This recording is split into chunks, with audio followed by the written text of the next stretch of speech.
religious chauvinism to rabid nationalist fervor are beginning not to work. Business of who I am and whether I'm good or bad or achieving or not, all that's learned along the way. It's just a ride. And we can change it anytime we want. It's only a choice. No effort, no work, no job, no savings of money. I realized that I had the game wrong. That the game was to find out what I already was.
We were saying how very important it is to bring about in the human mind the radical revolution. The crisis is a crisis in consciousness, a crisis that cannot anymore accept the old norms, the old patterns, the ancient traditions. And considering what the world is now, with all their misery, conflict, destructive brutality, aggression, and so on, man is still as he was. He's still brutal, violent, aggressive, acquisitive, competitive, and he has built a society along these lines.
Society today is composed of a series of institutions. From political institutions, legal institutions, religious institutions, to institutions of social class, familial values, and occupational specialization. It is obvious the profound influence these traditionalized structures have in shaping our understandings and perspectives. Yet, of all the social institutions we are born into, directed by, and conditioned upon, there seems to be no system as taken for granted and misunderstood as the monetary system. Taking on nearly religious proportions, the established monetary institution exists as one of the most unquestioned forms of faith there is. How money is created, the policies by which it is governed, and how it truly affects society are unregistered interests of the great majority of the population.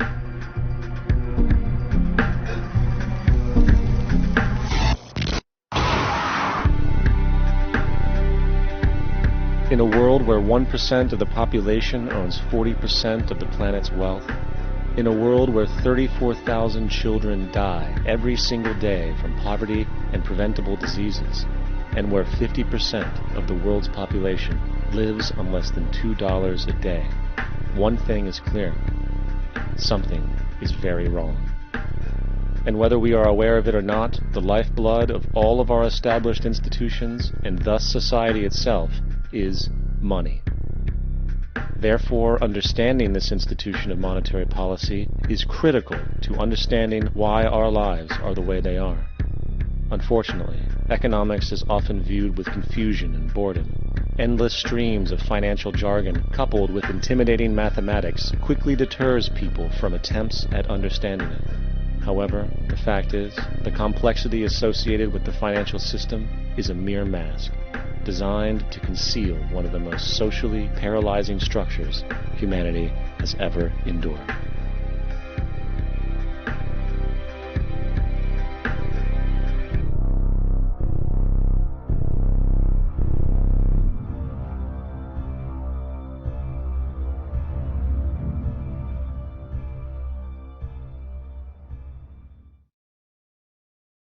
A number of years ago, the Central Bank of the United States, the Federal Reserve, produced a document entitled Modern Money Mechanics. This publication detailed the institutionalized practice of money creation as utilized by the Federal Reserve and the web of global commercial banks it supports. On the opening page, the document states its objective. The purpose of this booklet is to describe the basic process of money creation in a fractional reserve banking system. It then proceeds to describe this fractional reserve process through various banking terminology, a translation of which goes something like this. The United States government decides it needs some money, so it calls up the Federal Reserve and requests, say, $10 billion. The Fed replies, saying, sure, we'll buy $10 billion in government bonds from you. So the government takes some pieces of paper, paints some official-looking designs on them, and calls them treasury bonds. Then it puts a value on these bonds to the sum of $10 billion and sends them over to the Fed. In turn, the people at the Fed draw up a bunch of impressive pieces of paper themselves, only this time calling them Federal Reserve notes, also designating a value of $10 billion to the set. The Fed then takes these notes and trades them for the bonds. Once this exchange is complete, the government then takes the $10 billion in Federal Reserve notes and deposits it into a bank account. And upon this deposit, the paper notes officially become legal tender money, adding $10 billion to the U.S. money supply. And there it is. $10 billion in new money has been created. Of course, this example is a generalization, for, in reality, this transaction would occur electronically, with no paper used at all. In fact, only 3% of the U.S. money supply exists in physical currency. The other 97% essentially exists in computers alone. Now, government bonds are, by design, instruments of debt, and when the Fed purchases these bonds, with money it essentially created out of thin air, the government is actually promising to pay back that money to the Fed. In other words, the money was created out of debt. This mind-numbing paradox of how money or value can be created out of debt or a liability will become more clear as we further this exercise. So, the exchange has been made and now $10 billion sits in a commercial bank account. Here's where it gets really interesting. For as based on the fractional reserve practice, that $10 billion deposit instantly becomes part of the bank's reserves, just as all deposits do. And regarding reserve requirements, as stated in modern money mechanics, a bank must maintain legally required reserves equal to a prescribed percentage of its deposits. It then quantifies this by stating, under current regulations, the reserve requirement against most transaction accounts is 10%. This means that with a $10 billion deposit, 10%, or $1 billion, is held as the required reserve, while the other $9 billion is considered an excessive reserve and can be used as the basis for new loans. Now, it is logical to assume that this $9 billion is literally coming out of the existing $10 billion deposit. However, this is actually not the case. What really happens is that the $9 billion is simply created out of thin air on top of the existing $10 billion deposit. This is how the money supply is expanded. As stated in modern money mechanics, of course they, the banks, do not really pay out loans from the money they receive as deposits. If they did this, no additional money would be created. What they do when they make loans is to accept promissory notes, loan contracts, in exchange for credits, money, to the borrower's transaction accounts. In other words, the $9 billion can be created out of nothing simply because there is a demand for such a loan and that there is a $10 billion deposit to satisfy the reserve requirements. Now, let's assume that somebody walks into this bank and borrows the newly available $9 billion. They will then most likely take that money and deposit it into their own bank account. The process then repeats, for that deposit becomes part of the bank's reserves. 10% is isolated, and in turn 90% of the $9 billion, or $8.1 billion, is now available as newly created money for more loans. And, of course, that 8.1 can be loaned out and redeposited, creating an additional 7.2 billion, to 6.5 billion, to 5.9 billion, etc. This deposit money creation loan cycle can technically go on to infinity. The average mathematical result is that about $90 billion can be created on top of the original $10 billion. In other words, for every deposit that ever occurs in the banking system, about 9 times that amount can be created out of thin air. Money jitters. Ask the obliging Bank of America for a jar of soothing instant money, M-O-N-E-Y, in the form of a convenient personal loan. So, now that we understand how money is created by this fractional reserve banking system, a logical yet elusive question might come to mind. What is actually giving this newly created money value? The answer? The money that already exists. The new money essentially steals value from the existing money supply. For the total pool of money is being increased irrespective to demand for goods and services.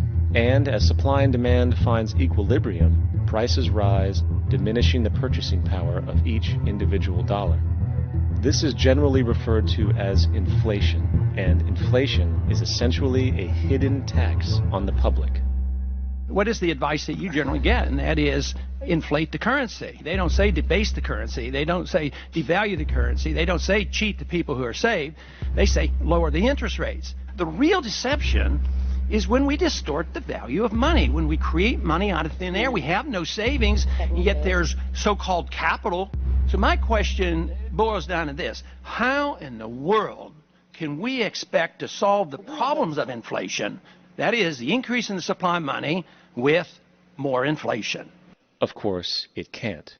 The fractional reserve system of monetary expansion is inherently inflationary. For the act of expanding the money supply, without there being a proportional expansion of goods and services in the economy, will always debase a currency.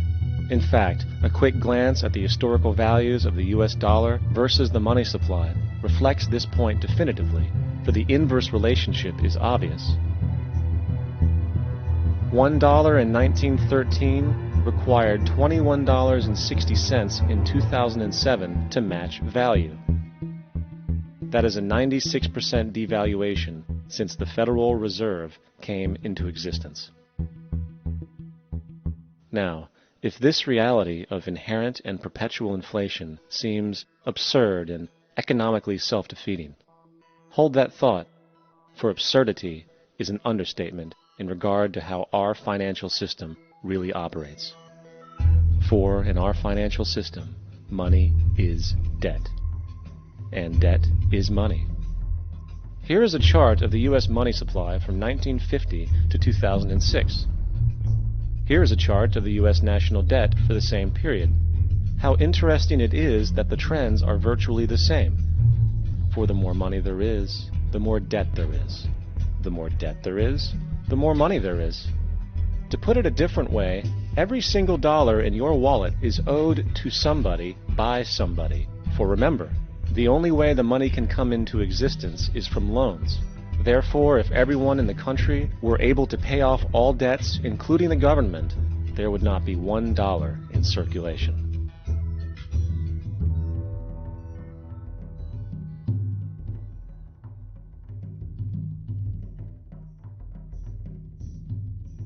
In fact, the last time in American history the national debt was completely paid off was in 1835 after President Andrew Jackson shut down the central bank that preceded the Federal Reserve. In fact, Jackson's entire political platform essentially revolved around his commitment to shut down the central bank, stating at one point, "The bold efforts the present bank has made to control the government are but premonitions of the fate that awaits the American people should they be deluded into a perpetuation of this institution or the establishment of another like it." Unfortunately, his message was short-lived, and the international bankers succeeded to install another central bank in 1913, the Federal Reserve. And as long as this institution exists, perpetual debt is guaranteed. Now, so far we have discussed the reality that money is created out of debt, through loans. These loans are based on a bank's reserves, and reserves are derived from deposits. And through this fractional reserve system, any one deposit can create 9 times its original value, in turn debasing the existing money supply, raising prices in society. And since all this money is created out of debt and circulated randomly through commerce, people become detached from their original debt, and a disequilibrium exists where people are forced to compete for labor in order to pull enough money out of the money supply to cover their costs of living. As dysfunctional and backwards as all of this might seem, there is still one thing we have omitted from this equation. And it is this element of the structure which reveals the truly fraudulent nature of the system itself: the application of interest. When the government borrows money from the Fed, or when a person borrows money from a bank, it almost always has to be paid back with accrued interest. In other words, almost every single dollar that exists must be eventually returned to a bank with interest paid as well. But if all money is borrowed from the central bank and is expanded by commercial banks through loans, only what would be referred to as the principal is being created in the money supply. So then, where is the money to cover all of the interest that is charged? Nowhere. It doesn't exist. The ramifications of this are staggering, for the amount of money owed back to the banks will always exceed the amount of money that is available in circulation. This is why inflation is a constant in the economy, for new money is always needed to help cover the perpetual deficit built into the system, caused by the need to pay the interest. What this also means is that mathematically, defaults and bankruptcy are literally built into the system, and there will always be poor pockets of society that get the short end of the stick. An analogy would be a game of musical chairs, for once the music stops, somebody is left out to dry. And that's the point. It invariably transfers true wealth from the individual to the banks. For if you are unable to pay for your mortgage, they will take your property. This is particularly enraging when you realize that not only is such a default inevitable due to the fractional reserve practice, but also because of the fact that the money that the bank loaned to you didn't even legally exist in the first place. In 1969, there was a Minnesota court case involving a man named Jerome Daly, who was challenging the foreclosure of his home by the bank which provided the loan to purchase it. His argument was that the mortgage contract required both parties, being he and the bank, each put up a legitimate form of property for the exchange. In legal language, this is called consideration.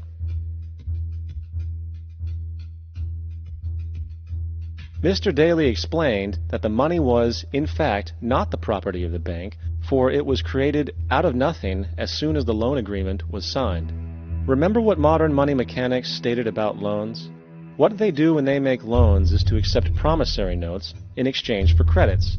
Reserves are unchanged by the loan transactions, but deposit credits constitute new additions to the total deposits of the banking system. In other words, the money doesn't come out of their existing assets. the bank is simply inventing it, putting up nothing of its own except for a theoretical liability on paper.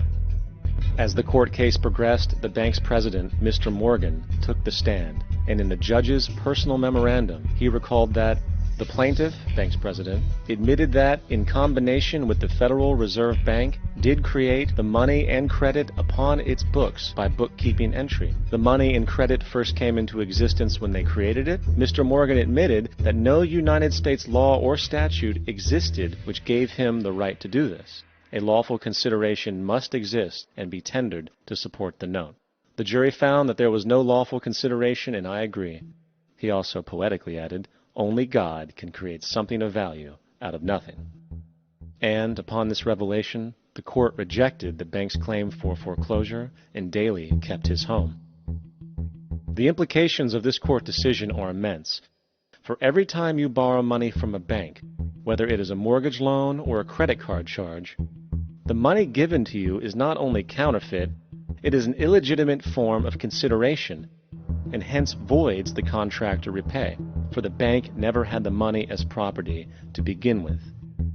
Unfortunately, such legal realizations are suppressed and ignored, and the game of perpetual wealth transfer and perpetual debt continues.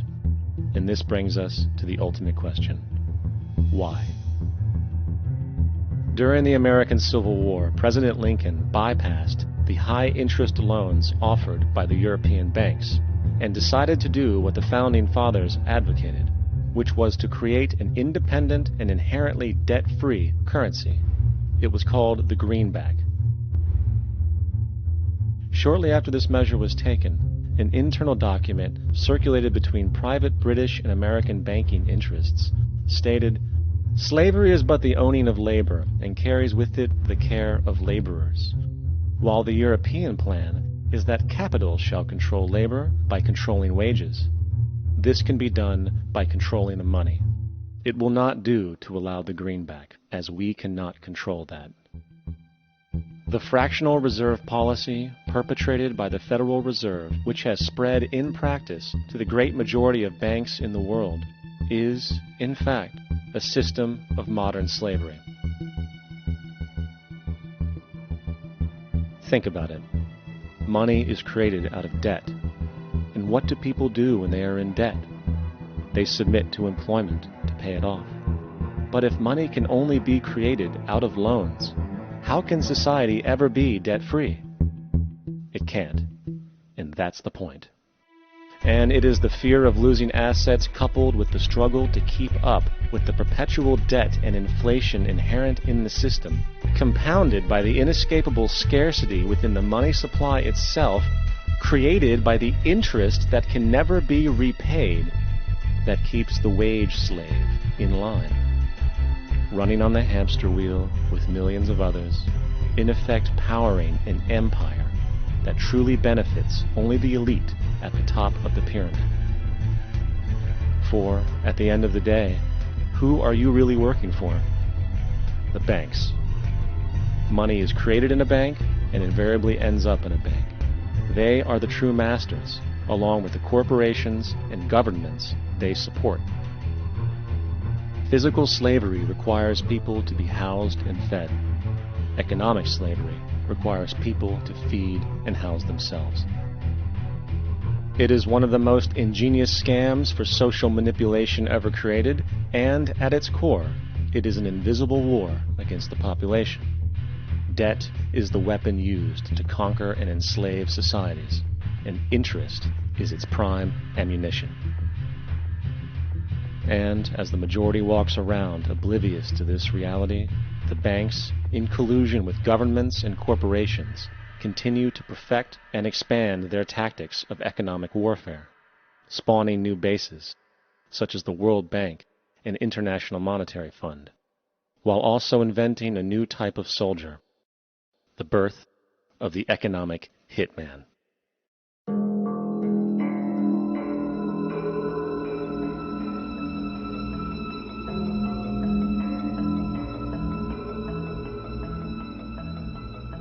We economic hitmen really have been the ones responsible for creating this first truly global empire.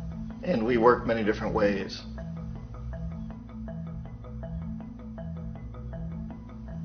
But perhaps the most common is that we will identify a country that has resources our corporations covet, like oil, and then arrange a huge loan to that country from the World Bank or one of its sister organizations.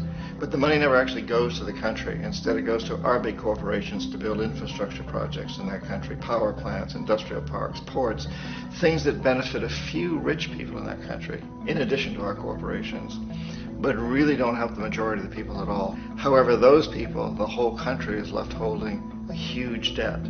It's such a big debt they can't repay it, and that's part of the plan, that they can't repay it. And so at some point, we economic hitmen go back to them and say, listen, you owe us a lot of money, can't pay your debt, so sell your oil real cheap to our oil companies. Allow us to build a military base in your country, or send troops in support of ours to someplace in the world like Iraq, or vote with us on the next UN vote, to have their electric utility company privatized and their water and sewage system privatized and sold to U.S. corporations or other multinational corporations. So there was that whole mushrooming thing, and it's so typical of the way the IMF and the World Bank work, that you put a country in debt, it's such a big debt it can't pay it, and then you offer to refinance that debt and pay even more interest. And you demand this quid pro quo, which you call a conditionality or good governance, which means basically that they've got to sell off their resources, including many of their social services, their utility companies, their school systems sometimes, their penal systems, their insurance systems, to foreign corporations. So it's a double, triple, quadruple whammy. The precedent for economic hitmen really began back in the early 50s when democratically elected Mossadegh, who was elected in Iran, he was considered to be the hope for democracy in the Middle East and around the world. He was Time Magazine's Man of the Year. But one of the things that he'd run on and began to implement was the idea that foreign oil companies needed to pay the Iranian people a lot more for the oil that they were taking out of Iran. The Iranian people should benefit from their own oil. Strange policy. We didn't like that, of course. But we were afraid to do what we normally were doing, which was to send in the military. Instead, we sent in one CIA agent, Kermit Roosevelt, Teddy Roosevelt's relative. And Kermit went in with a few $1 million and was very, very effective and efficient. And in a short amount of time, he managed to get Mossadegh overthrown and brought in the Shah of Iran to replace him, who always was favorable to oil. And it was extremely effective. Mobs overflow Tehran. Army officers shout that Mossadegh has surrendered and his regime as virtual dictator of Iran is ended. Pictures of the Shah are paraded through the streets as sentiment reverses. The Shah is welcomed home. So back here in the United States, in Washington, people looked around and said, wow, that was easy and cheap. So this established a whole new way of manipulating countries, of creating empire. The only problem with Roosevelt was that he was a card-carrying CIA agent, and had he been caught, the ramifications could have been pretty serious.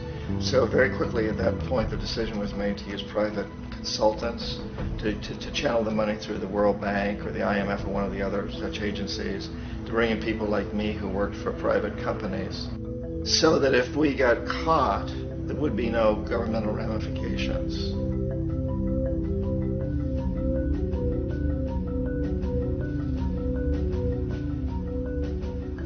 When Arbenz became president of Guatemala, the country was very much under the thumbs of United Fruit Company, the big international corporations. And Arbenz ran on this ticket that says, you know, we want to get the land back to the people.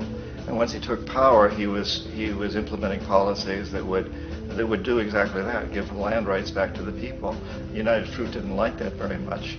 And so they hired a public relations firm, launched a huge campaign in the United States to convince the United States people, the citizens of the United States, and the press of the United States, and the Congress of the United States, that Arbenz was a Soviet puppet, and that if we allowed him to stay in power, the Soviets would have a foothold in this hemisphere. And that, at that point in time, was a huge fear on everybody's mind, the Red Terror, the Communist Terror. And so, to make a long story short, Out of this public relations campaign came a commitment on the part of the CIA and the military to take this man out. And in fact, we did. We sent in planes, we sent in soldiers, we sent in jackals, we sent everything in to take him out, and did take him out. And as soon as he was removed from office, the new guy that took over after him basically reinstated everything to the big international corporations, including United Fruit.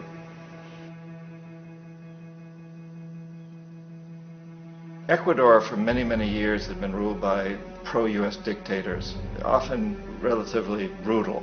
Then it was decided that they were going to have a truly democratic election. Jaime Roldos ran for office, and his main goal, he said, as president would be to make sure that Ecuador's resources were used to help the people.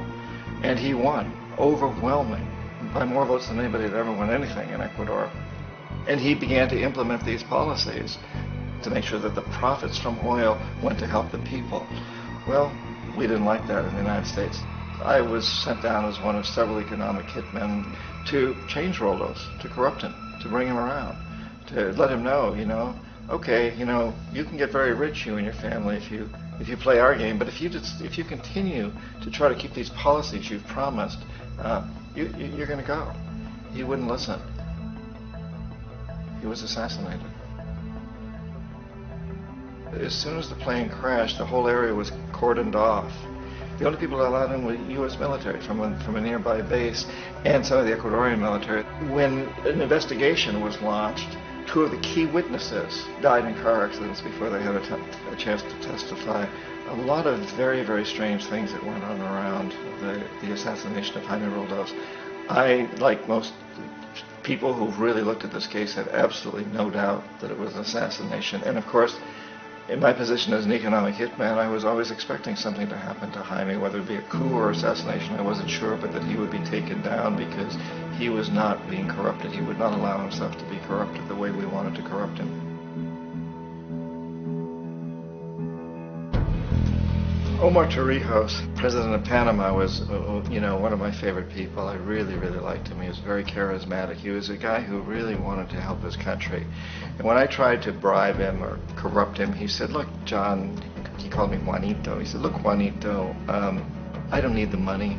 What I really need is for my country to be treated fairly. I need for the United States to repay the debts that you owe my people for all the destruction you've done here. I need to be in a position where I can help other Latin American countries win their independence and be free of this terrible presence from the north that you people are exploiting us so badly. I need to have the Panama Canal back in the hands of the Panamanian people. That's what I want. And so, leave me alone. Don't try to bribe me. It was 1981, and in May, Jaime Roldos was assassinated. And Omar was very aware of this. Torrijos got his family together and he said, I'm probably next, but it's okay because I've done what I came here to do. I've renegotiated the canal. The canal will now be in our hands. He just finished negotiating the treaty with Jimmy Carter. In June of that same year, just a couple of months later, he also went down in an airplane crash, which there's no question was executed by CIA-sponsored jackals. Tremendous amount of evidence that one of Torrijos' security guards handed him at the last moment as he was getting on the plane a tape recorder, a small tape recorder that contained a bomb.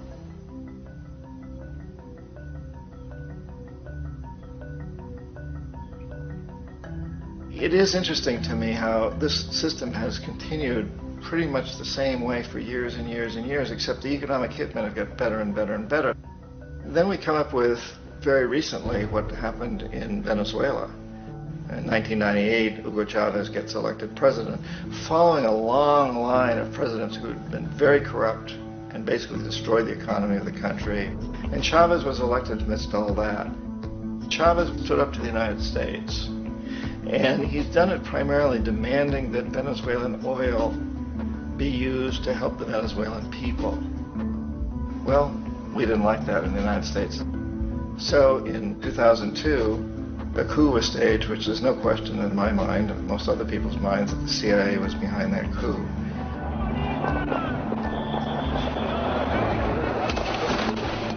The way that that coup was fomented was very reflective of what Kermit Roosevelt had done in Iran, of paying people to go out into the streets to riot, to protest, to say this Chavez is very unpopular.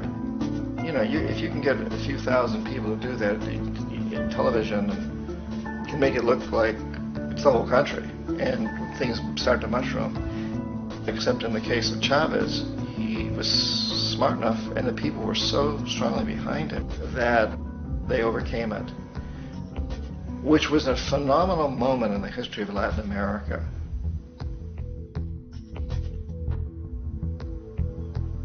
Iraq actually is a perfect example of the way the whole system works. So we economic hitmen are the first line of defense. We go in and we try to corrupt the governments and get them to accept these huge loans, which we then use as leverage to basically own them. If we fail, as I failed in Panama with Omar Torrijos and in Ecuador with Jaime Roldos, men who refused to be corrupted, then the second line of defense is we send in the jackals. And the jackals either overthrow governments or they assassinate. And once that happens and a new government comes in, and boy, it's going to toe the line because the new president knows what will happen if he doesn't. In the case of Iraq, both of those things failed. Economic hitmen were not able to get through to Saddam Hussein. We tried very hard. We tried to get him to accept a deal very similar to what the House of Saud had accepted in Saudi Arabia, but he wouldn't accept it. And so the jackals went in to take him out. They couldn't do it. His security was very good. After all, he had one time worked for the CIA. He'd been hired to assassinate a former president of Iraq and failed, but he knew the system. So in '91, we send in the troops and we take out the Iraqi military. So we assume at that point that Saddam Hussein is going to come around. We could have taken him out, of course, at that time, but we didn't want to. He's the kind of strong man we like. He controls his people. We thought he could control the Kurds and keep the Iranians in their border and keep pumping oil for us. And that once we took out his military, now he's going to come around. So the economic hitmen go back in the 90s without success. If they'd had success, he'd still be running the country. We'd be selling him all the fighter jets he wants and everything else he wants. But they couldn't. They didn't have success. The jackals couldn't take him out again. So we sent the military in once again, and this time we did the complete job and took him out, and in the process created for ourselves some very, very lucrative construction deals. We had to reconstruct a country that we'd essentially destroyed, which is a pretty good deal if you own construction companies, big ones.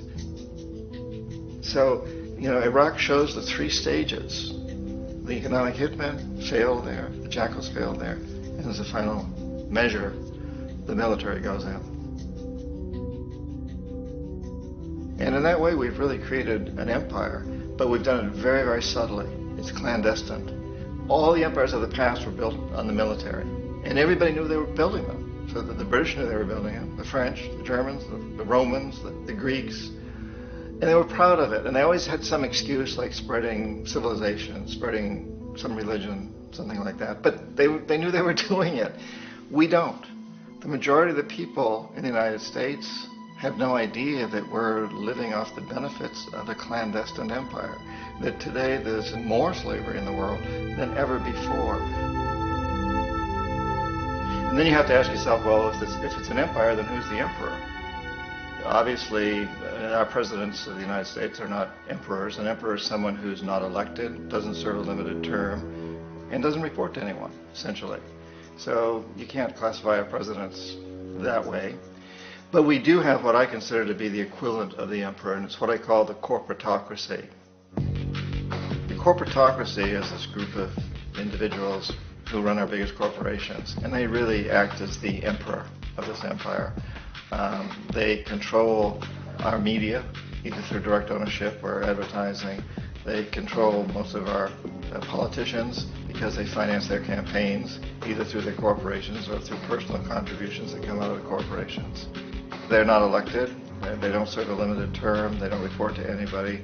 And at the very top of the corporatocracy, you really can't tell whether a person's working for a private corporation or the government because they're always moving back and forth. So, you know, you've got a guy who one moment is the president of a big construction company like Halliburton, and the next moment he's vice president of the United States, or the president who is in the oil business. And this is true whether you've got Democrats or Republicans in the office. You have the moving back and forth through the revolving door.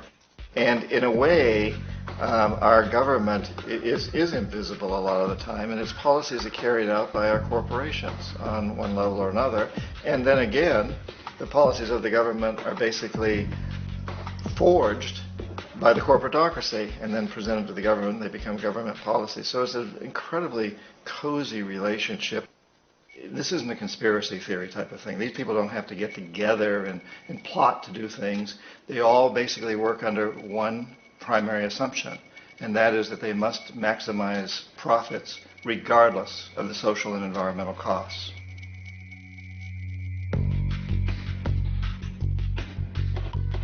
This process of manipulation by the corporatocracy through the use of debt, bribery, and political overthrow is called globalization. Just as the Federal Reserve keeps the American public in a position of indentured servitude through perpetual debt, inflation, and interest, the World Bank and IMF serve this role on a global scale. The basic scam is simple. Put a country in debt either by its own indiscretion or through corrupting the leader of that country, then impose conditionalities or structural adjustment policies, often consisting of the following. Currency devaluation. When the value of a currency drops, so does everything valued in it. This makes indigenous resources available to predator countries at a fraction of their worth. Large funding cuts for social programs. These usually include education and healthcare, compromising the well-being and integrity of the society, leaving the public vulnerable to exploitation. Privatization of state-owned enterprises. This means that socially important systems can be purchased and regulated by foreign corporations for profit. For example, in 1999, the World Bank insisted that the Bolivian government sell the public water system of its third largest city to a subsidy of the U.S. corporation Bechtel. As soon as this occurred, water bills for the already impoverished local residents skyrocketed. It wasn't until after a full-blown revolt by the people that the Bechtel contract was nullified. Then there is trade liberalization, or the opening up of the economy through removing any restrictions on foreign trade. This allows for a number of abusive economic manifestations, such as transnational corporations bringing in their own mass-produced products, undercutting the indigenous production and ruining local economies. An example is Jamaica, which, after accepting loans and conditionalities from the World Bank, lost its largest cash crop markets due to competition with Western imports. Today, countless farmers are out of work, for they are unable to compete with the large corporations. Another variation is the creation of numerous, seemingly unnoticed, unregulated, inhumane sweatshop factories, which take advantage of the imposed economic hardship. Additionally, due to production deregulation, environmental destruction is perpetual, as a country's resources are often exploited by the indifferent corporations while outputting large amounts of deliberate pollution. The largest environmental lawsuit in the history of the world today is being brought on behalf of 30,000 Ecuadorian Amazonian people against Texaco, which is now owned by Chevron. So today it's against Chevron, but for activities conducted by Texaco. Estimated to be more than 18 times what the Exxon Valdez dumped into the coast of Alaska. In the case of Ecuador, it wasn't an accident. The oil companies did it intentionally. They knew they were doing it to save money out there rather than arranging for proper disposal. Furthermore, a cursory glance at the performance record of the World Bank reveals that the institution, which publicly claims to help poor countries develop and alleviate poverty, has done nothing but increase poverty and the wealth gap, while corporate profits soar. In 1960, the income gap between the fifth of the world's people in the richest countries versus the fifth in the poorest countries was 30 to 1. By 1998, it was 74 to 1. While global GNP rose 40% between 1970 and 1985, those in poverty actually increased by 17%. While from 1985 to 2000, those living on less than $1 a day increased by 18%. Even the Joint Economic Committee of the U.S. Congress admitted that there is a mere 40% success rate of all World Bank projects. In the late 1960s, the World Bank intervened in Ecuador with large loans. During the next 30 years, poverty grew from 50% to 70%. Under or unemployment grew from 15 to 70%. Public debt increased from 240 million to 16 billion, while the share of resources allocated to the poor went from 20% to 6%. In fact, by the year 2000, 50% of Ecuador's national budget had to be allocated for paying its debts. It is important to understand the World Bank is, in fact, a U.S. bank, supporting U.S. interests. For the United States holds veto power over decisions, as it is the largest provider of capital. And where did it get this money? You guessed it. It made it out of thin air through the fractional reserve banking system. Of the world's top 100 economies, as based on annual GDP, 51 are corporations, and 47 of that 51 are U.S.-based. Walmart, General Motors, and Exxon are more economically powerful than Saudi Arabia, Poland, Norway, South Africa, Finland, Indonesia, and many others. And, as protective trade barriers are broken down, currencies tossed together and manipulated in floating markets, and state economies overturned in favor of open competition and global capitalism, the empire expands. You get up on your little 21-inch screen and howl about America and democracy. There is no America. There is no democracy. There is only IBM and ITT and AT&T and DuPont, Dow, Union Carbide, and Exxon. Those are the nations of the world today. What do you think the Russians talk about in their councils of state? Karl Marx? They get out their linear programming charts, statistical decision theories, Minimax solutions, and compute the price-cost probabilities of their transactions and investments, just like we do. We no longer live in a world of nations and ideologies, Mr. Beale. The world is a college of corporations, inexorably determined by the immutable bylaws of business. The world is a business, Mr. Beale.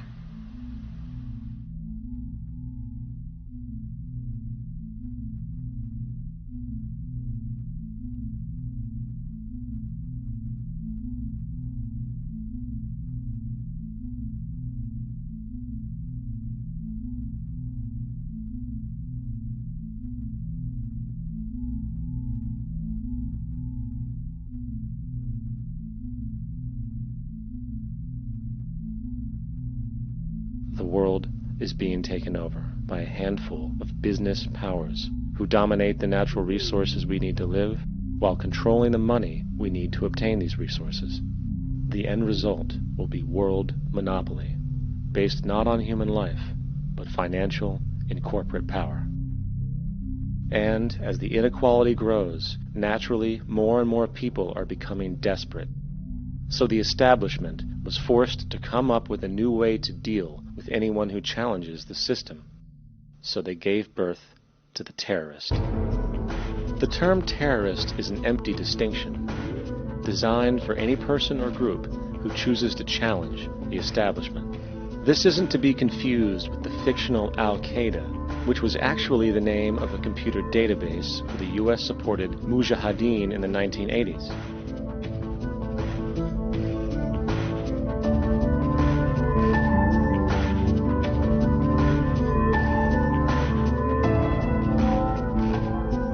In 2007, the Department of Defense received $161.8 billion for the so-called global war on terrorism. According to the National Counterterrorism Center, in 2004, roughly 2,000 people were killed internationally due to supposed terrorist acts. Of that number, 70 were American. Using this number as a general average, which is extremely generous, It is interesting to note that twice as many people die from peanut allergies a year than from terrorist acts. Concurrently, the leading cause of death in America is coronary heart disease, killing roughly 450,000 each year. And in 2007, the government's allocation of funds for research on this issue was about $3 billion. This means that the U.S. government in 2007 spent 54 times the amount for preventing terrorism than it spent for preventing a disease which kills 6,600 times more people annually than terrorism does. Yet, as the name terrorism and Al-Qaeda are arbitrarily stamped on every news report relating to any action taken against U.S. interests, the myth grows wider. In mid-2008, the U.S. Attorney General actually proposed that the U.S. Congress officially declare war against the fantasy. Not to mention, as of July 2008, there are now over 1 million people currently on the U.S. terrorist watch list. These so-called counterterrorism measures, of course, have nothing to do with social protection, and everything to do with preserving the establishment amongst the growing anti-American sentiment both domestically and internationally, which is legitimately founded on the greed-based corporate empire expansion that is exploiting the world. The true terrorists of our world do not meet at the docks at midnight or scream Allah Akbar before some violent action.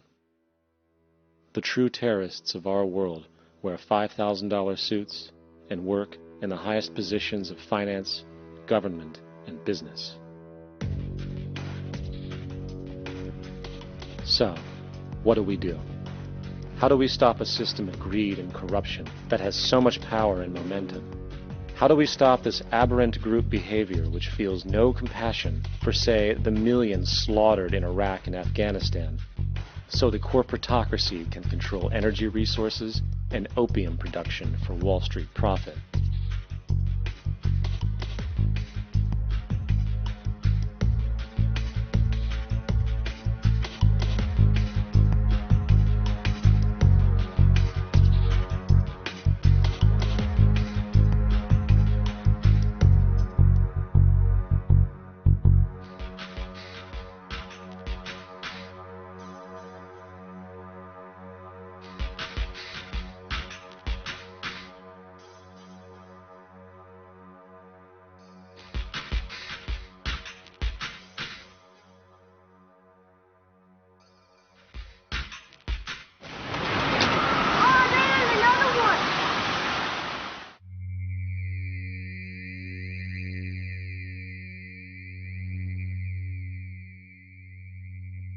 How do we stop a system of greed and corruption that condemns poor populations to sweatshop slavery for the benefit of Madison Avenue?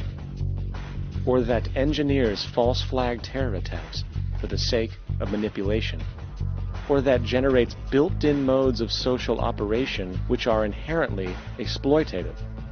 Or that systematically reduces civil liberties and violates human rights in order to protect itself from its own shortcomings? How do we deal with the numerous covert institutions, such as the Council on Foreign Relations, the Trilateral Commission, and the Bilderberg Group, and other undemocratically elected groups which, behind closed doors, collude to control the political, financial, social, and environmental elements of our lives? In order to find the answer, we must first find the true underlying cause. For the fact is, the selfish, corrupt, power, and profit-based groups are not the true source of the problem. They are symptoms.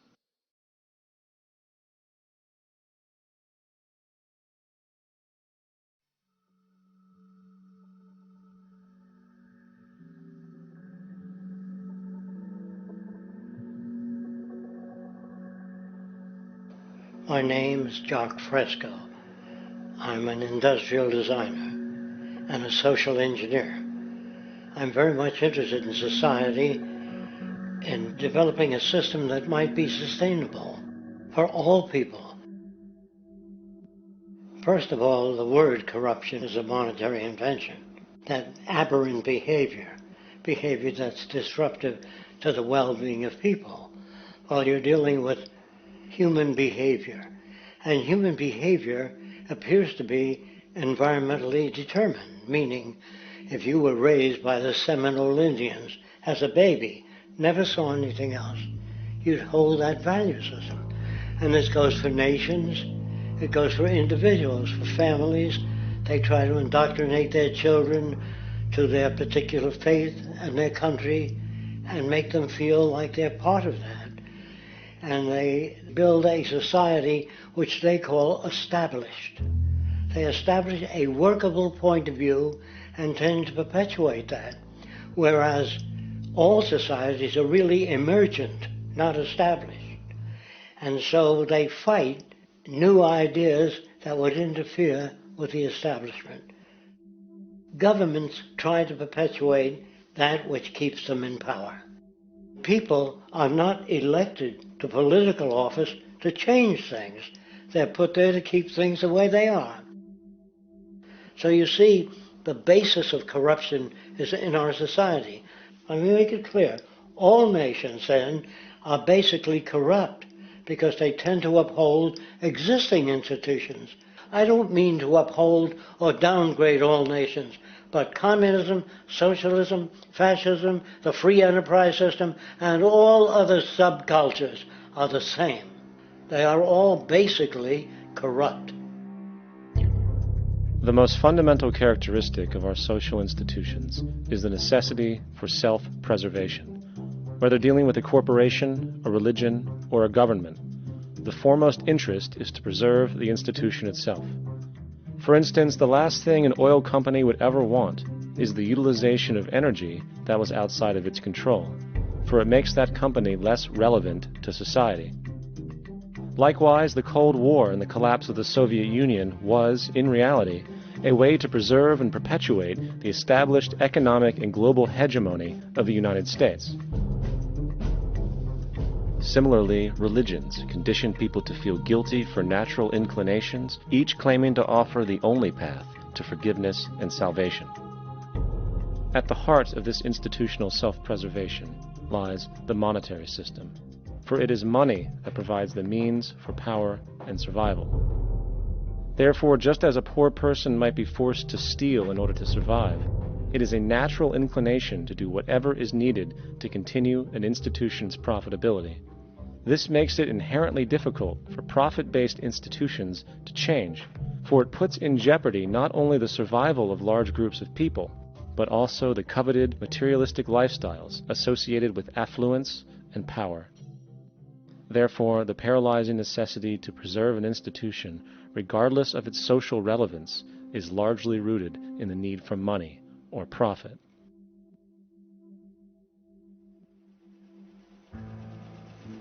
What's in it for me is why people think. And so if a man makes money selling a certain product, naturally he's going to fight the existence of another product that may threaten his institution. Therefore, people cannot be fair, and people do not trust each other. A guy will come over to you and say, I got just the house you're looking for. He's a salesman. When a doctor says, I think your kidney has to come out, I don't know if he's trying to pay off a yacht or whether my kidney has to come out. It's hard in a monetary system to trust people. If you came into my store and I said, this lamp that I've got is pretty good, but the lamp next door is much better, I wouldn't be in business very long. It wouldn't work. If I were ethical, it wouldn't work. So when you say industry cares for people, that's not true. They can't afford to be ethical. So your system is not designed to serve the well-being of people. If you still don't understand that, there would be no outsourcing of jobs if they cared about people. Industry does not care. They only hire people because it hasn't been automated yet. So don't talk about decency and ethics. We cannot afford it and remain in business. It is important to point out that regardless of the social system, whether fascist, socialist, capitalist, or communist, the underlying mechanism is still money, labor, and competition. Communist China is no less capitalistic than the United States. The only difference is the degree by which the state intervenes in enterprise. The reality is that monetaryism, so to speak, is the true mechanism that guides the interests of all the countries on the planet. The most aggressive and hence dominant variation of this monetaryism is the free enterprise system. The fundamental perspective, as put forth by early free market economists like Adam Smith, is that self-interest in competition leads to social prosperity, as the act of competition creates incentive which motivates people to persevere. However, what isn't talked about is how a competition-based economy invariably leads to strategic corruption, power and wealth consolidation, social stratification, technological paralysis, labor abuse, and ultimately, a covert form of government dictatorship by the rich elite. The word corruption is often defined as moral perversion. If a company dumps toxic waste into the ocean to save money, most people recognize this as corrupt behavior. On a more subtle level, when Walmart moves into a small town and forces small businesses to shut down for they are unable to compete, a gray area emerges. For what exactly is Walmart doing wrong? Why should they care about mom-and-pop organizations they destroy? Yet, even more subtly, when a person gets fired from their job because a new machine has been created which can do the work for less money, people tend to just accept that as the way it is, not seeing the inherent corrupt inhumanity of such an action. Because the fact is, whether it is dumping toxic waste, having a monopoly enterprise, or downsizing the workforce, the motive is the same: profit. They are all different degrees of the same self-preserving mechanism, which always puts the well-being of people second to monetary gain. Therefore, corruption is not some byproduct of monetaryism. It is the very foundation. And while most people acknowledge this tendency on one level or another, the majority remains naive as to the broad ramifications of having such a selfish mechanism as the guiding mentality in society. Internal documents show that after this company positively, absolutely knew that they had a medication that was infected with the AIDS virus, they took the product off the market in the U.S. and then they dumped it in France, Europe, Asia, and Latin America. The U.S. government allowed it to happen. The FDA allowed this to happen. And now the government is completely looking the other way. Thousands of innocent hemophiliacs have died from the AIDS virus. This company knew absolutely that it was infected with AIDS. They dumped it because they wanted to turn this disaster into a profit. So you see, you have built-in corruption. We're all chiseling off each other, and you can't expect decency and that sort of thing. And feeling that, they don't know who to elect. They think in terms of a democracy, which is not possible in a monetary-based economy. If you have more money to advertise your position, the position you desire in government, that isn't a democracy. It serves those in positions of differential advantage. So it's always a dictatorship of the elitists, the financially wealthy.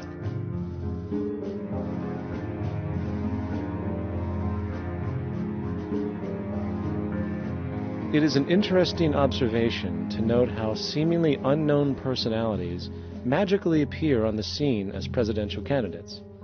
Then, before you know it, somehow you are left to choose from a small group of extremely wealthy people who suspiciously have the same broad social view. Obviously, it's a joke. The people placed on the ballot are done so because they have been pre-decided to be acceptable by the established financial powers who actually run the show. Yet, many who understand this illusion of democracy often think, if only we could just get our honest, ethical politicians in power, then we would be okay. Well, while this idea, of course, seems reasonable in our established, oriented worldview, it is, unfortunately, another fallacy. For when it really comes down to what is actually important, the institution of politics, and thus politicians themselves, have absolutely no true relevance as to what makes our world and society function. It's not politicians that can solve problems. They have no technical capabilities. They don't know how to solve problems. Even if they were sincere, they don't know how to solve problems. It's the technicians that produce the desalination plants. It's the technicians that give you electricity, that give you motor vehicles, that heat your house and cool it in the summertime. It's technology that solves problems, not politics. Politics cannot solve problems because they're not trained to do so. Very few people today stop and consider what it is that actually improves their lives. Is it money? Obviously not. One cannot eat money or stuff money into their car to get it to run. Is it politics? All politicians can do is create laws, establish budgets, and declare war. Is it religion? Of course not. Religion creates nothing except intangible emotional solace for those who require it. The true gift that we as human beings have, which has been solely responsible for everything that has improved our lives, is technology. What is technology? Technology is a pencil which allows one to solidify ideas on paper for communication. Technology is an automobile which allows one to travel faster than feet would allow. Technology is a pair of eyeglasses which enables sight for those who need it. Applied technology itself is merely an extension of human attributes which reduces human effort, freeing humans from a particular chore or problem. Imagine what your life would be like today without a telephone, or an oven, or a computer, or an airplane. Everything in your home which you take for granted, from a doorbell, to a table, to a dishwasher, is technology generated from the creative, scientific ingenuity of human technicians, not money, politics, or religion. These are false institutions. And writing your congressman is fantastic. They tell you to write your congressman if you want something done. The men in Washington should be at the forefront of technology, the forefront of human studies, the forefront of crime, all the factors that shape human behavior. You don't have to write your congressman. What kind of people are they that are appointed to do that job? The future will have great difficulty. And the question that's raised by politicians is, how much will a project cost? The question is not how much will it cost. Do we have the resources? And we have the resources today to house everyone, build hospitals all over the world, build schools all over the world, the finest equipment and labs for teaching and doing medical research. So you see, we have all that, but we're in a monetary system. And in a monetary system, there's profit. And what is the fundamental mechanism that drives the profit system besides self-interest? What is it exactly that maintains that competitive edge at its core? Is it high efficiency and sustainability? No, that isn't part of their design. Nothing produced in our profit-based society is even remotely sustainable or efficient. If it was, there wouldn't be a multi-million-dollar-a-year service industry for automobiles, nor would the average lifespan for most electronics be less than 3 months before they're obsolete. Is it abundance? Absolutely not. Abundance, as based on the laws of supply and demand, is actually a negative thing. If a diamond company finds 10 times the usual amount of diamonds during their mining, it means the supply of diamonds has increased, which means the cost and profit per diamond drops. The fact is, efficiency, sustainability, and abundance are enemies of profit. To put it into a word, it is the mechanism of scarcity that increases profits. What is scarcity? Based on keeping products valuable. Slowing up production on oil raises the price. Maintaining scarcity of diamonds keeps the price high. They burn diamonds at the Kimberley diamond mines. They made a carbon that keeps the price up. So then, what does it mean for society when scarcity, either produced naturally or through manipulation, is a beneficial condition for industry? It means that sustainability and abundance will never ever occur in a profit system, for it simply goes against the very nature of the structure. Therefore, it is impossible to have a world without war or poverty. It is impossible to continually advance technology to its most efficient and productive states. And, most dramatically, it is impossible to expect human beings to behave in truly ethical or decent ways.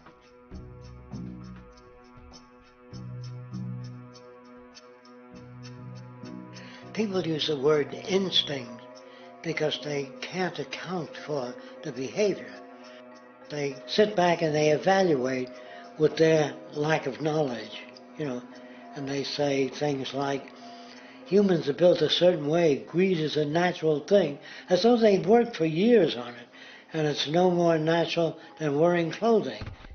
What we want to do is to eliminate the causes of the problems, eliminate the processes that produce greed and bigotry and prejudice and people taking advantage of one another and elitism, eliminating the need for prisons and welfare. We have always had these problems because we have always lived within scarcity and barter and monetary systems that produce scarcity. If you eradicate the conditions that generate what you call socially offensive behavior, it does not exist. The guy said, well, isn't that inborn?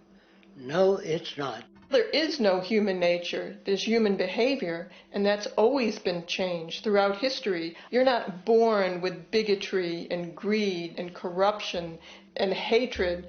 You pick that up within the society.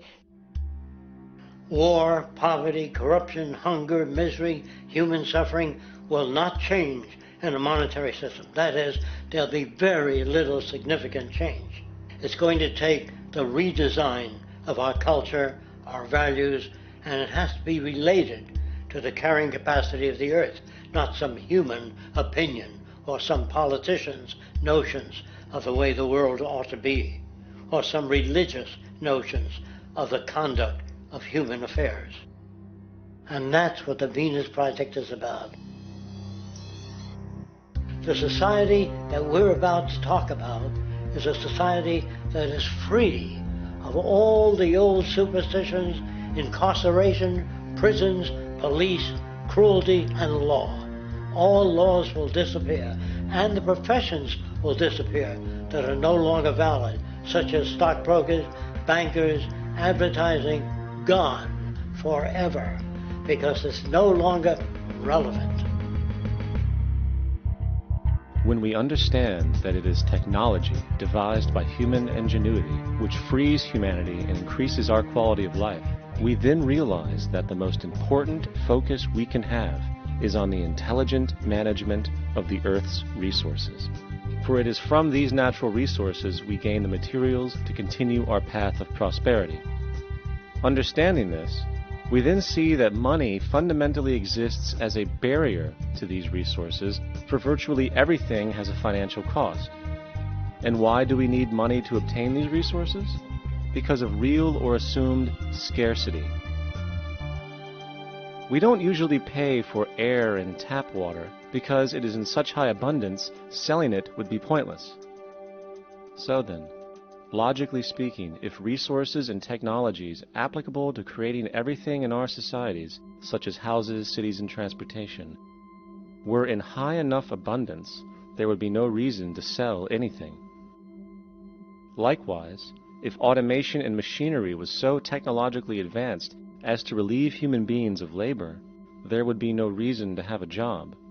And with these social aspects taken care of, there would be no reason to have money at all. So the ultimate question remains: do we on Earth have enough resources and technological understanding to create a society of such abundance that everything we have now could be available without a price tag and without the need for submission through employment? Yes, we do. We have the resources and technology to enable this at a minimum, along with the ability to raise the standard of living so high that people in the future will look back at our civilization now and gawk at how primitive and immature our society was. What the Venus Project proposes is an entirely different system that's updated to present-day knowledge. We've never given scientists the problem of how do you design a society which would eliminate boring and monotonous jobs, that would eliminate accidents in transportation, that would enable people to have a high standard of living, that would eliminate poisons in our food, that would give us other sources of energy that are clean and efficient. We can do that out there.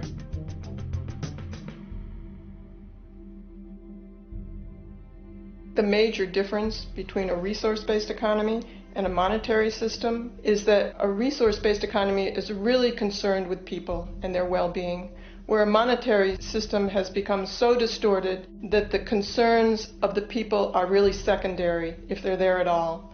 The products that are turned out are for how much money you can get. If there is a problem in society and you can't earn money from solving that problem, then it won't be done. The resource-based economy is really not close to anything that's been tried. And with all our technology today, we can create abundance. It could be used to improve everyone's lifestyle. Abundance all over the world if we use our technology wisely and maintain the environment. It's a very different system, and it's very hard to talk about because the public is not that well enough informed as to the state of technology.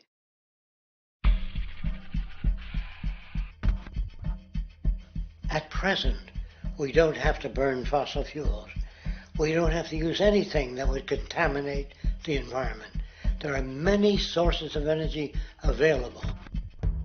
Alternative energy solutions pushed by the establishment, such as hydrogen, biomass, and even nuclear, are highly insufficient, dangerous, and exist only to perpetuate the profit structure that industry has created. When we look beyond the propaganda and self-serving solutions put forth by the energy companies, we find a seemingly endless stream of clean, abundant, and renewable energy for generating power. Solar and wind energy are well known to the public, but the true potential of these mediums remains unexpressed. Solar energy, derived from the sun, has such abundance that 1 hour of light at high noon contains more energy than what the entire world consumes in a year. If we could capture 1/100% of this energy, the world would never have to use oil, gas, or anything else. The question then is not availability, but the technology to harness it. And there are many advanced mediums today which could accomplish just that, if they were not hindered by the need to compete for market share with the established energy power structures. Then there's wind energy. Wind energy has long been denounced as weak, and due to being location-driven, impractical. This is simply not true. The U.S. Department of Energy admitted in 2007 that if wind was fully harvested in just 3 of America's 50 states, it could power the entire nation. And then there are the rather unknown mediums of tidal and wave power. Tidal power is derived from tidal shifts in the ocean. Installing turbines which capture this movement generates energy. In the United Kingdom, 42 sites are currently noted as available, forecasting that 34% of all the UK's energy could come from tidal power alone. Wave power, which extracts energy from the surface motions of the ocean, is estimated to have a global potential of up to 80,000 terawatt-hours a year. This means 50% of the entire planet's energy usage could be produced from this medium alone.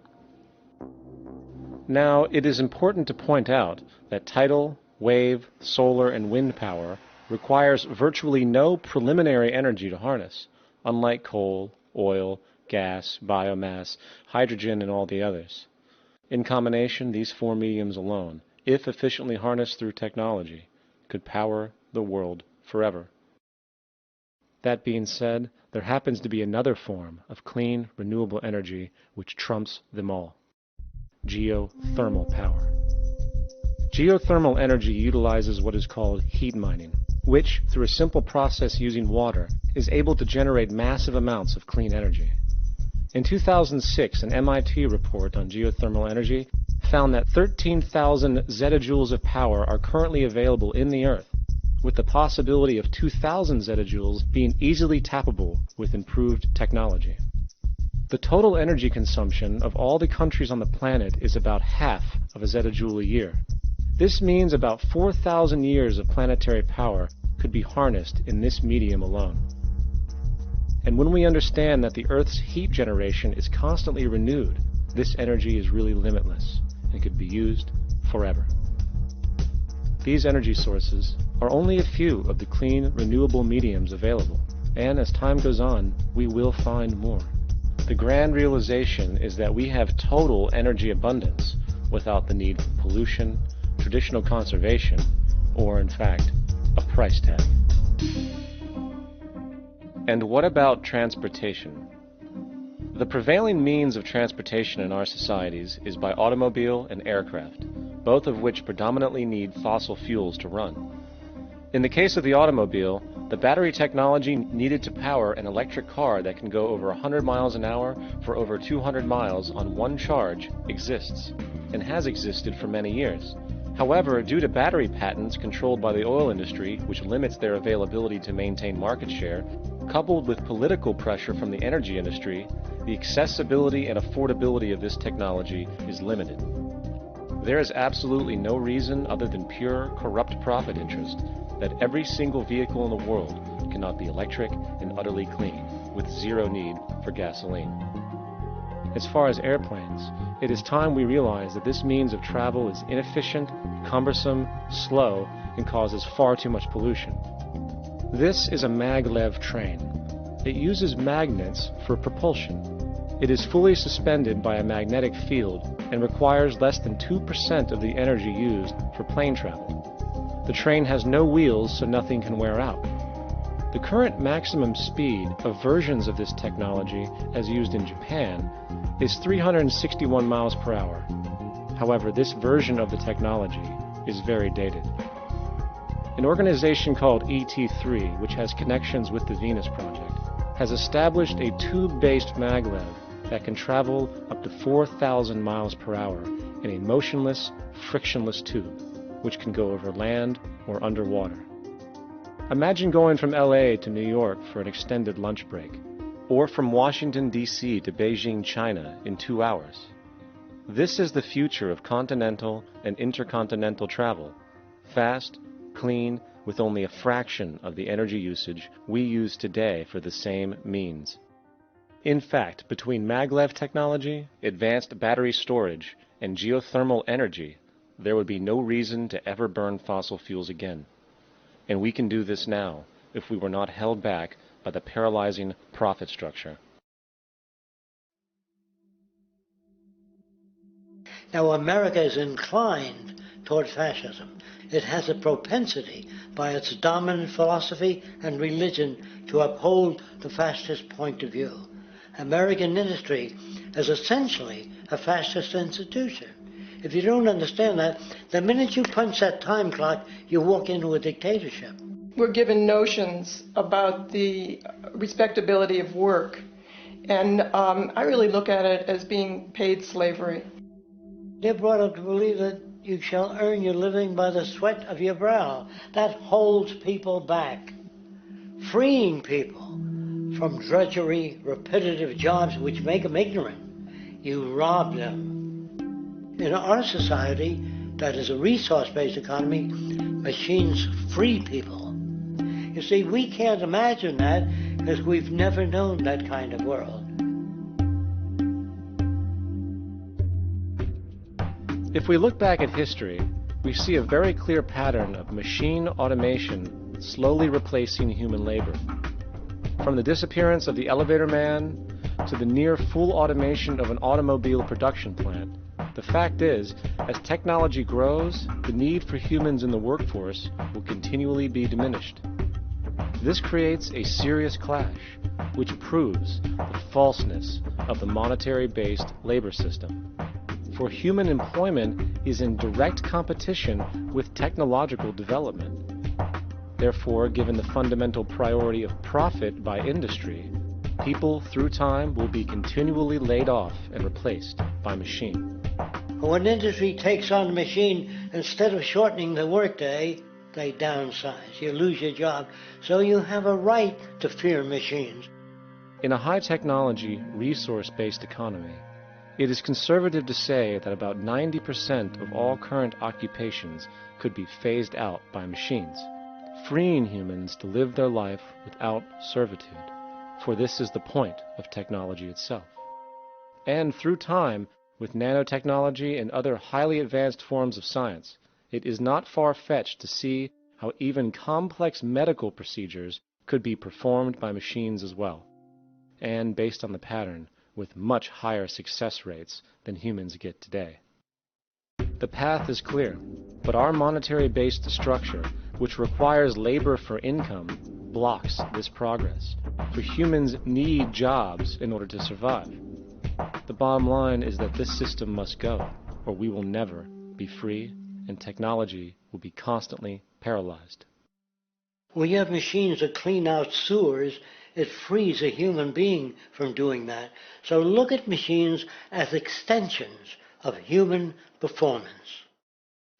Furthermore, many occupations today will have simply no basis to exist in a resource-based economy, such as anything associated with the management of money, advertising, along with the legal system itself.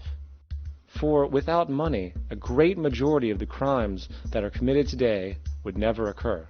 Virtually all forms of crime are a consequence of the monetary system, either directly or by neuroses inflicted through financial deprivation.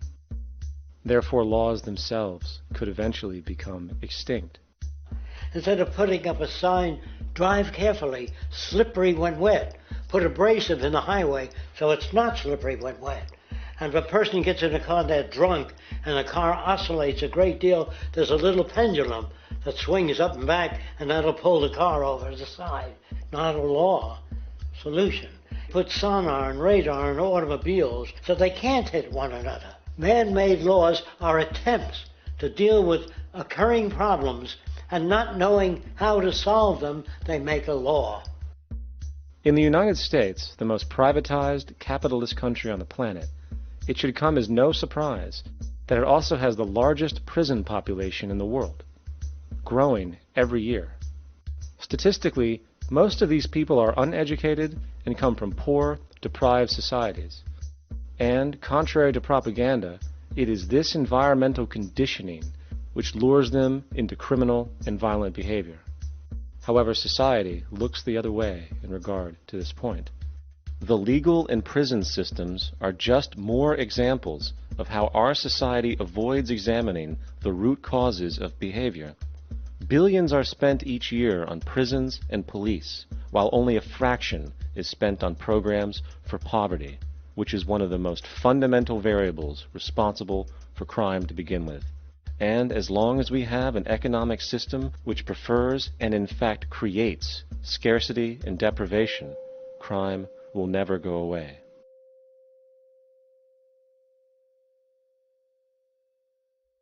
If people have access to the necessities of life without servitude, debt, barter, trade, they behave very differently. You want all these things available without a price tag. Now then, you gotta have a price tag. Well, what'll motivate people? Man gets everything he wants, he just lay around in the sun. This is the myth they perpetuate. People in our culture are trained to believe that the monetary system produces incentive. If they have access to things, why should they want to do anything? They will lose their incentive. That's what you're taught to support the monetary system. When you take money out of the scenario, there would be different incentives, very different incentives. When people have access to the necessities of life, their incentives change. What about the moon and the stars? New incentives arise. If you make a painting that you enjoy, you will enjoy giving it to other people, not selling it.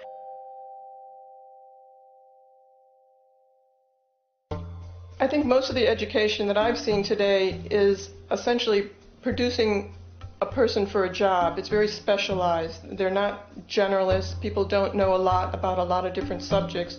I don't think you could get people to go to war if they knew a lot about a lot of things. I think education is mostly rote, and they're not taught how to solve problems. They're not given the tools emotionally or within their own field of how to do critical thinking.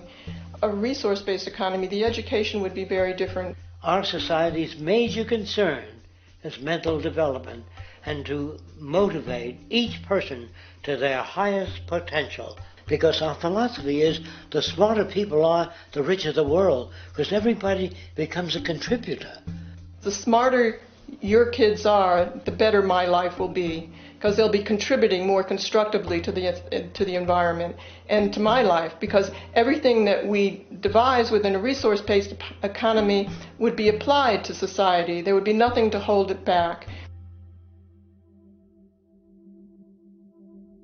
Patriotism, weapons, armies, navies, all that is a sign that we're not civilized yet.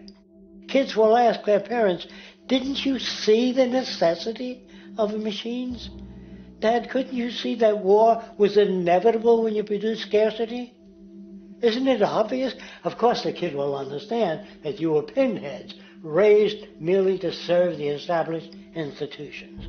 We're such an abominable, sick society that we won't make the history book. They just say that large nations took land from smaller nations, used force and violence. You'll get history talked about as corrupt behavior all the way along until the beginning of the civilized world. That's when all the nations work together.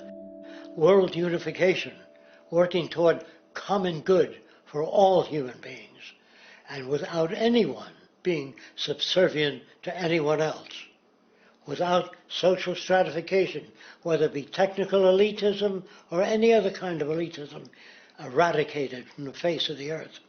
The state does nothing because there is no state. There is no state. The system I advocate, a resource-based global economy, is not perfect. It's just a lot better than what we have. We can never achieve perfection.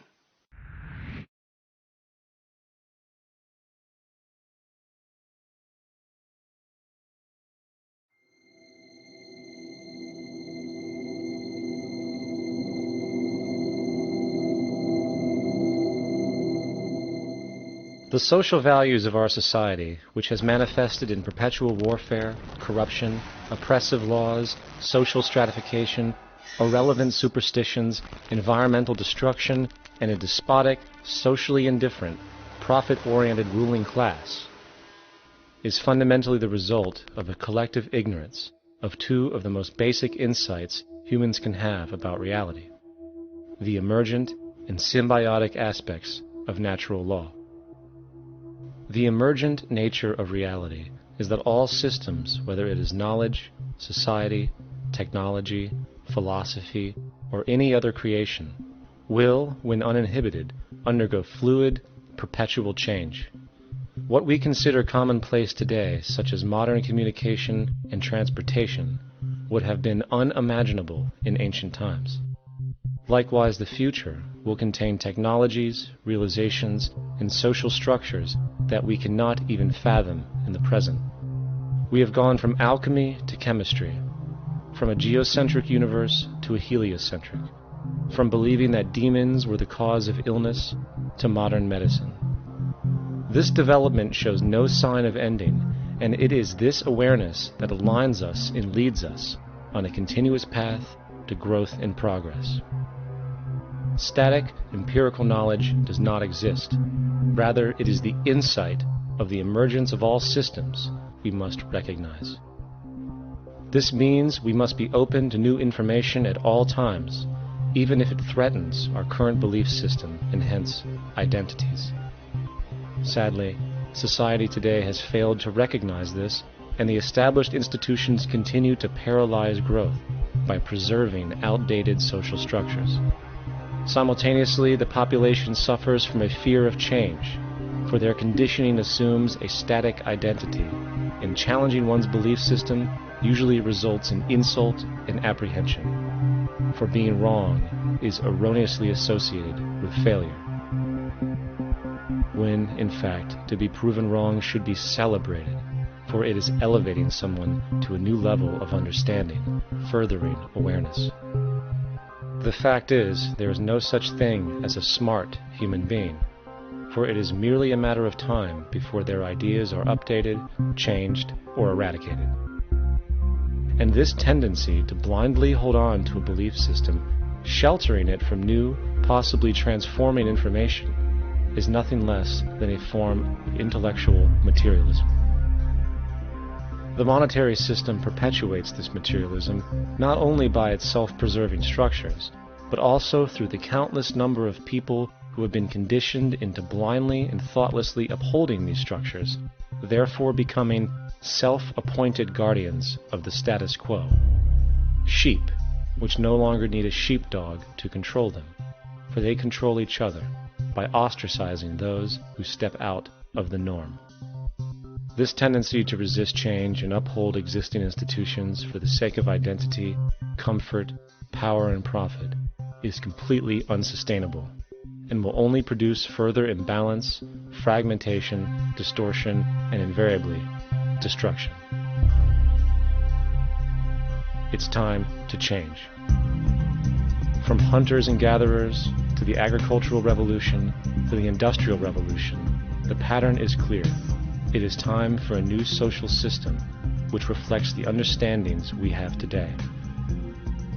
The monetary system is a product of a period of time where scarcity was a reality. Now, with the age of technology, it is no longer relevant to society. Gone with the aberrant behavior it manifests. Likewise, dominant worldviews, such as theistic religion, operate with the same social irrelevancy. Islam, Christianity, Judaism, Hinduism, and all of the others exist as barriers to personal and social growth, for each group perpetuates a closed worldview, and this finite understanding that they acknowledge is simply not possible in an emergent universe. Yet, religion has succeeded in shutting down the awareness of this emergence by instilling the psychological distortion of faith upon its followers, where logic and new information is rejected in favor of traditionalized, outdated beliefs. The concept of God is really a method of accounting for the nature of things. In the early days, people didn't know enough about how things formed, how nature worked, so they invented their own little stories. And they made God in their own image. A guy that gets angry. When people don't behave right, he creates floods and earthquakes. They say it's an act of God. A cursory glance at the suppressed history of religion reveals that even the foundational myths themselves are emergent culminations, developed through influence over time.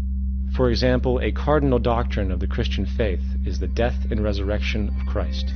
This notion is so important that the Bible itself states, "And if Christ be not risen, then is our preaching vain, and your faith is also vain."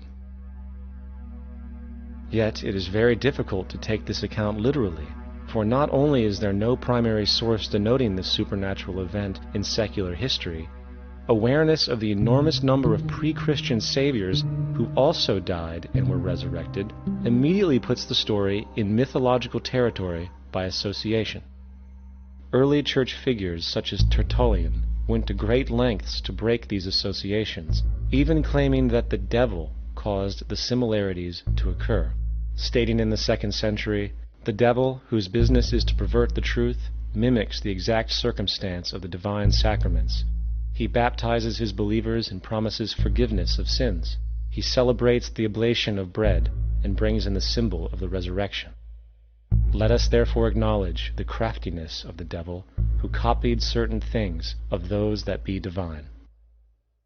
What is truly sad, however, is that when we cease the idea that the stories from Christianity, Judaism, Islam, and all the others are literal history, and accept them for what they really are, which are purely allegorical expressions derived from many faiths, we see that all religions share a common thread, and it is this unifying imperative that needs to be recognized and appreciated.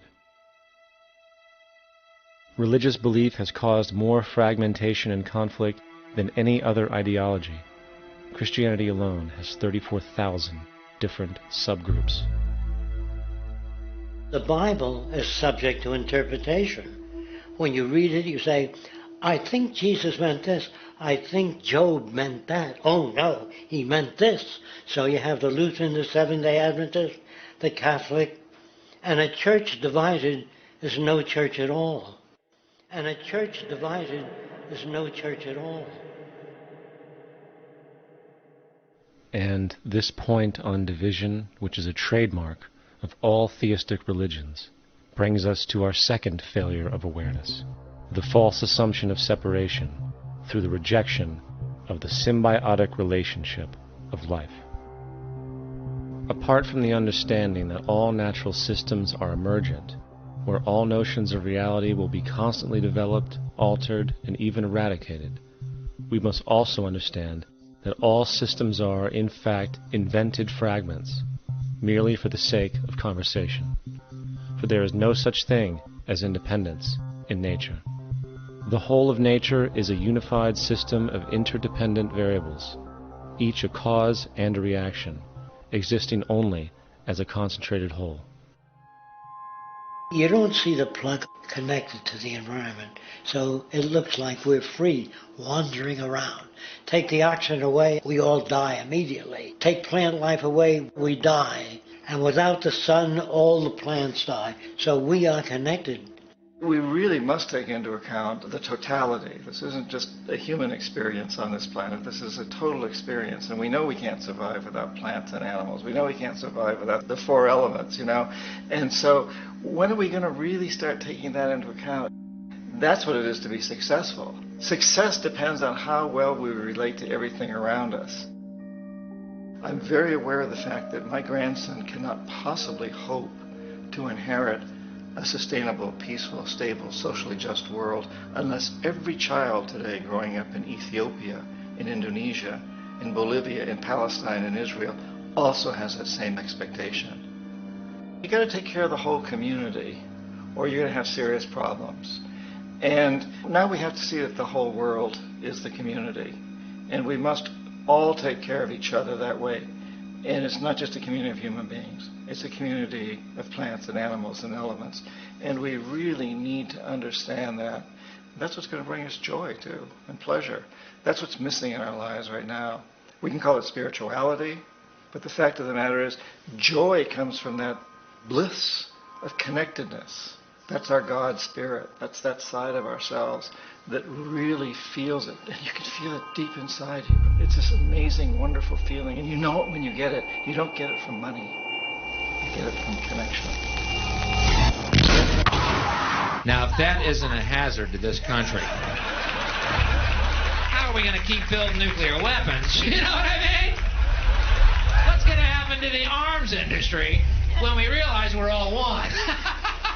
It's going to fuck up the economy. The economy that's fake anyway. The economy that's fake anyway. The economy that's fake anyway. The economy that's fake anyway. The economy that's fake anyway.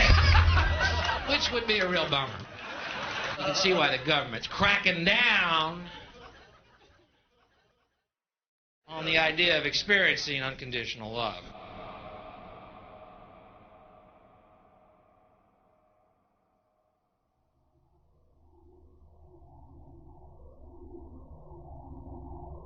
Once we understand that the integrity of our personal existences are completely dependent on the integrity of everything else in our world, we have truly understood the meaning of unconditional love. For love is extensionality, and seeing everything as you and you as everything can have no conditionalities. For, in fact, we are all everything at once. If it's true that we're all from the center of a star, every atom in each of us from the center of a star, then we're all the same thing. Even a Coke machine or a cigarette butt in the street in Buffalo is made out of atoms that came from a star. They've all been recycled thousands of times, as have you and I. And therefore, it's only me out there. So what is there to be afraid of? What is there that needs solace-seeking? Nothing. There's nothing to be afraid of because it's all us. The trouble is we have been separated by being born and given a name and an identity and being individuated. We've been separated from the oneness, and that's what religion exploits, that people have this yearning to be part of the overall one again. So they exploit that. They call it God. They say he has rules. And I think it's cruel. I think you can do it absent religion.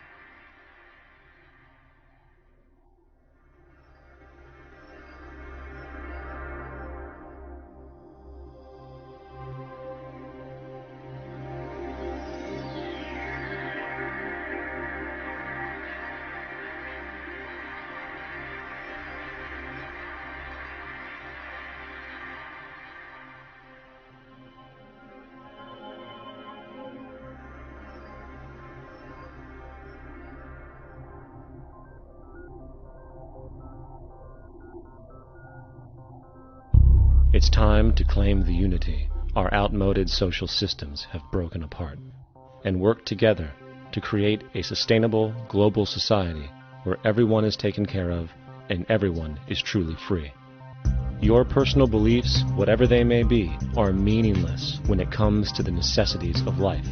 Every human being is born naked, needing warmth, food, water, shelter. Everything else is auxiliary.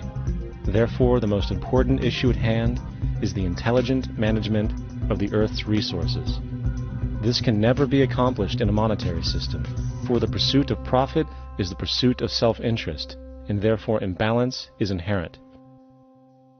Simultaneously, politicians are useless, for our true problems in life are technical, not political.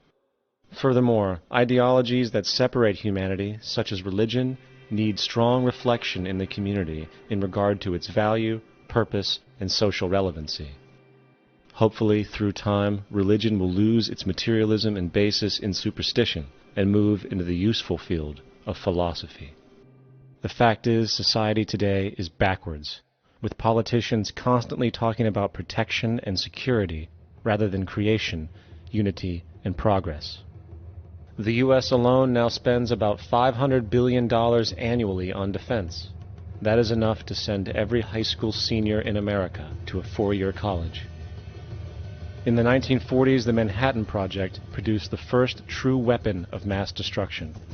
This program employed 130,000 people at an extreme financial cost. Imagine what our life would be like today if that group of scientists, instead of working on a way of killing people, worked on a way to create a self-sustaining, abundant world. Life today would be very, very different if that was their goal.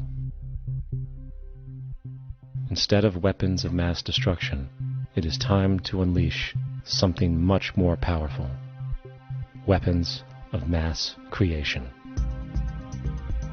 Our true divinity is in our ability to create, and armed with the understanding of the symbiotic connections of life, while being guided by the emergent nature of reality, there is nothing we cannot do or accomplish. Of course, we face strong barriers in the form of established power structures that refuse to change. At the heart of these structures is the monetary system. As explained earlier, the fractional reserve policy is a form of slavery through debt, where it is literally impossible for society to be free. In turn, free market capitalism in the form of free trade uses debt to imprison the world and manipulate countries into subservience to a handful of large business and political powers. Apart from these obvious amoralities, the system itself is based on competition, which immediately destroys the possibility of large-scale collaborations for the common good, hence paralyzing any attempt at true global sustainability. These financial and corporate structures are now obsolete, and they must be outgrown.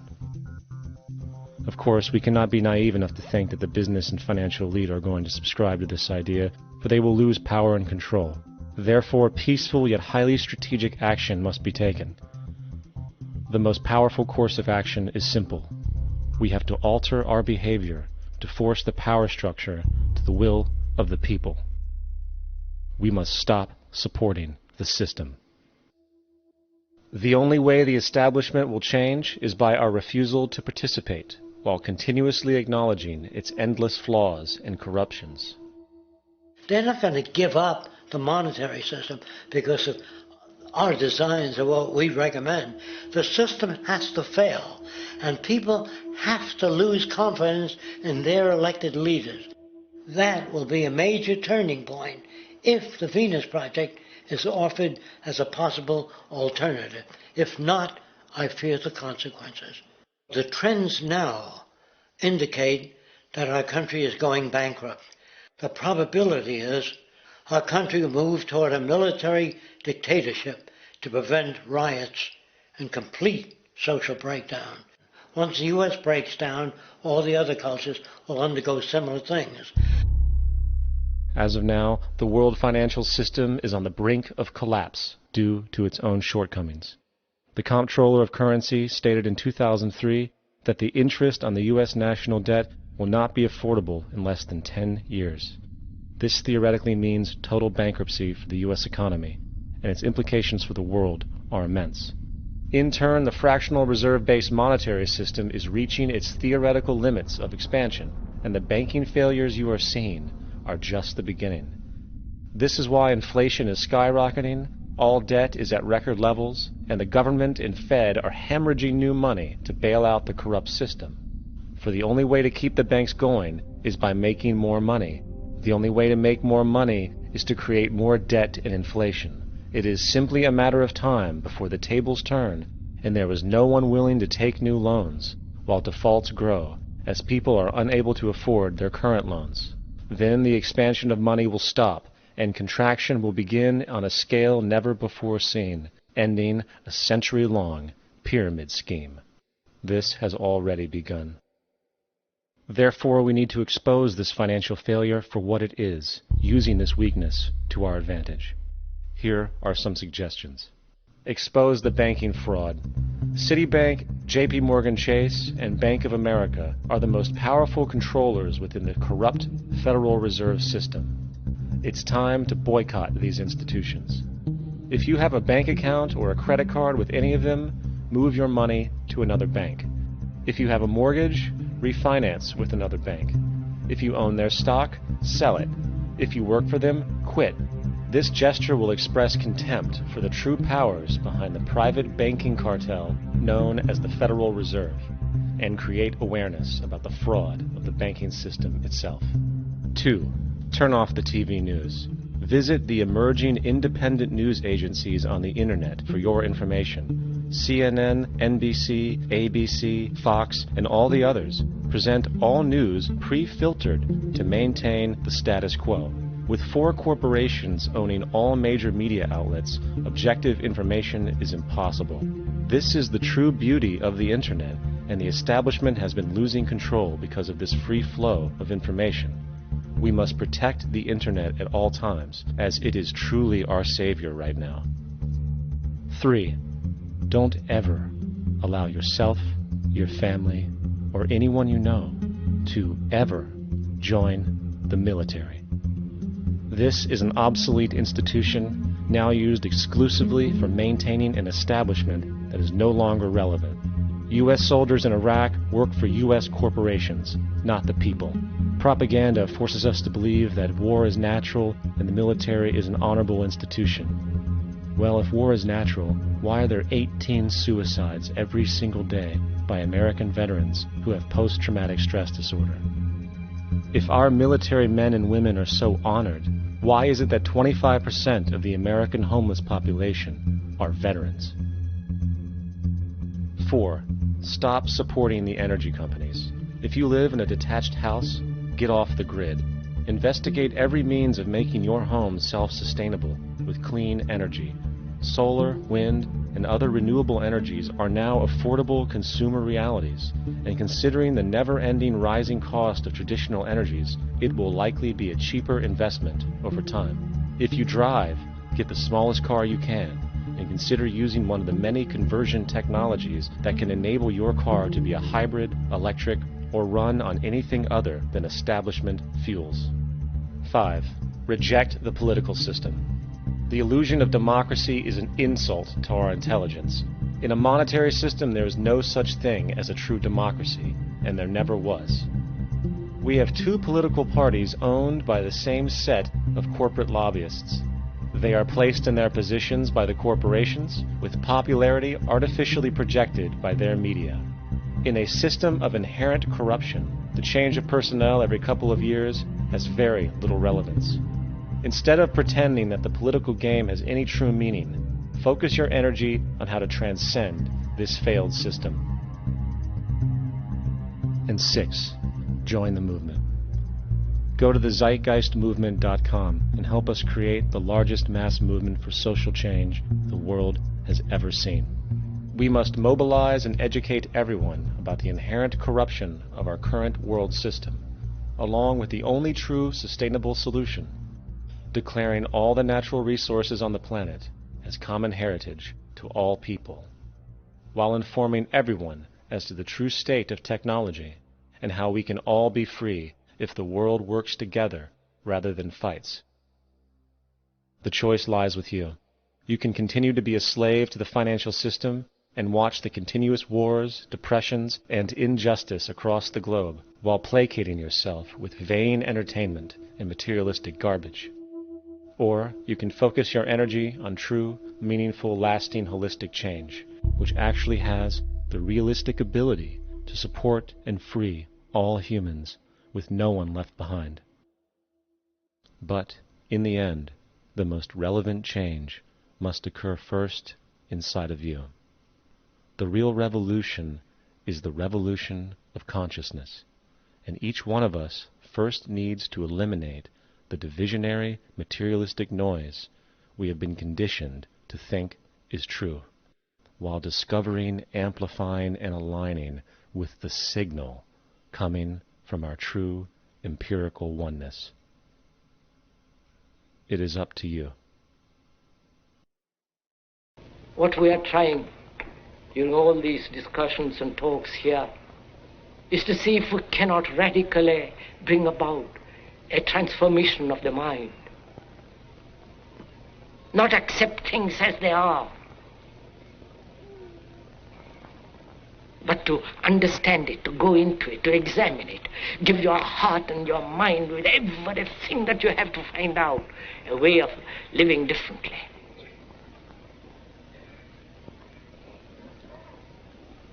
But that depends on you and not somebody else. Because in this there is no teacher, no pupil, there is no leader, there is no guru, there is no master, no savior. You yourself are the teacher and the pupil, you are the master, you are the guru, you are the leader. You are everything. And to understand is to transform what is.